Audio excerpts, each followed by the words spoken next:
Respected my elders and my dear brothers and sisters, welcome to all from Islamic Lectures English. Assalamu alaikum warahmatullahi barakatuh. May the mercy and peace of Allah subhanahu wa ta'ala be upon Shaba. Today our topic of discussion is about the biography of Prophet Idris, peace be upon him.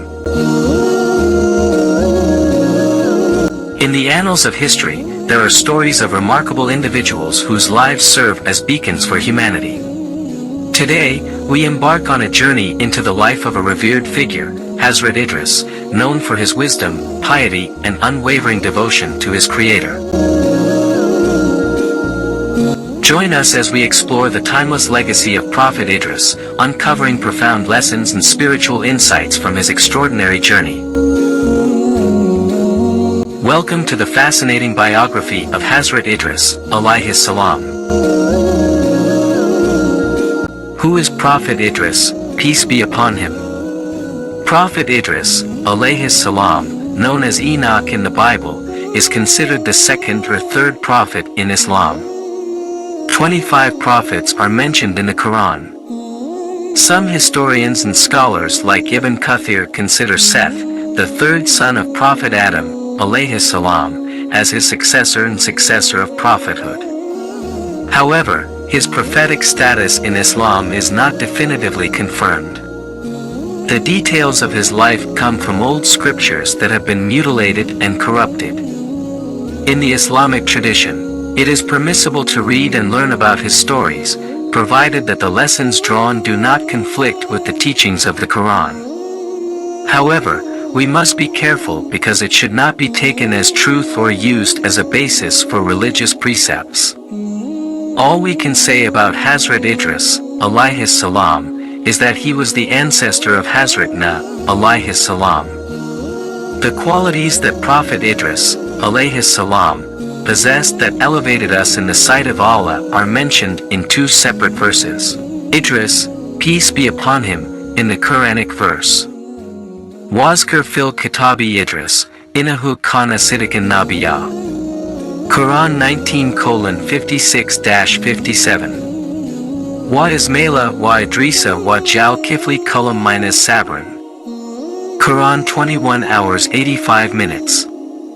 Hazrat Idris, alayhi salam, was a well-built man with a strong, broad chest and spoke in a low voice.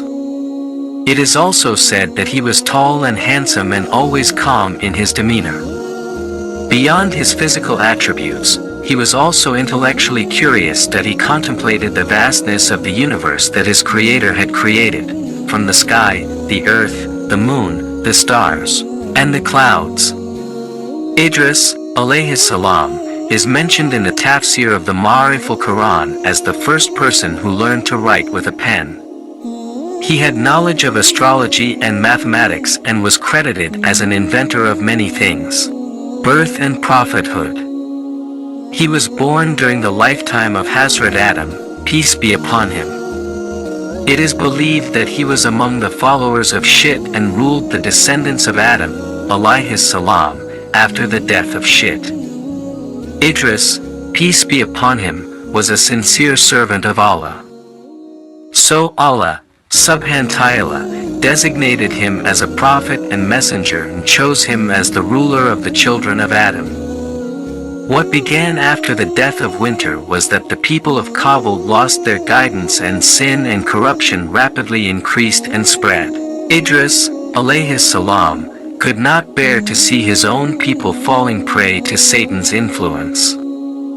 So Allah, subhanahu wa ta'ala, commanded Hazrat Idris to call for jihad, holy war, against the corrupt followers of Kabul.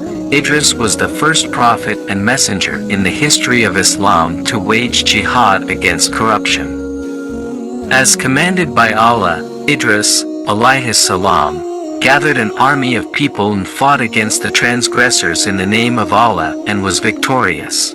Nabi Idris, alayhi salam, victory over the transgressors. From a narration of the people of the book, which is also mentioned by many Quranic commentators, and Allah knows best, one day, Hazrat Idris, alayhi salam, was informed by Allah, subhanahu wa ta'ala, of an extraordinary promise. He was told that he would receive the reward of all good deeds performed by every human until his last breath. This means he will get double the reward. Prophet Idris, alayhi salam, was delighted with this news and thanked Allah, subhanahu ta'ala, profusely for all his blessings. But Idris, alayhi salam, was quite old and he knew that death was near. He was not ready to depart from this world as he enjoyed spreading goodness on earth. He had a friend of angels whom he asked if he could speak with the angel of death and see if it might be too late.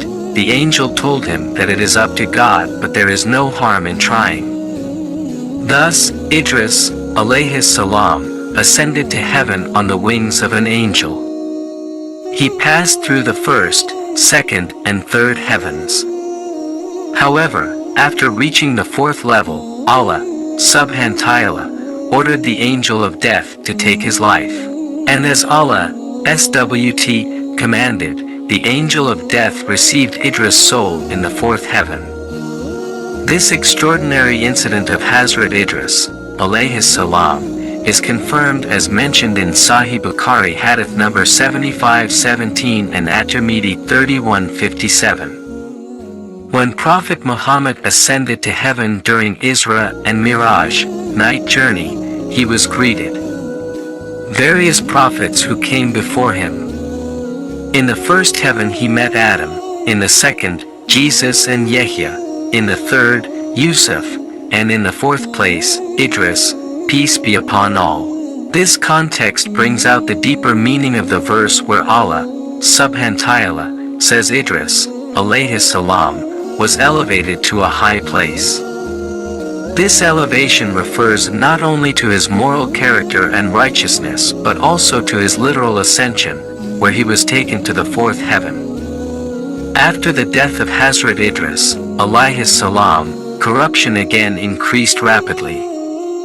Several generations later, without any prophetic guidance, Satan succeeded in influencing the children of Adam to commit their first shirk.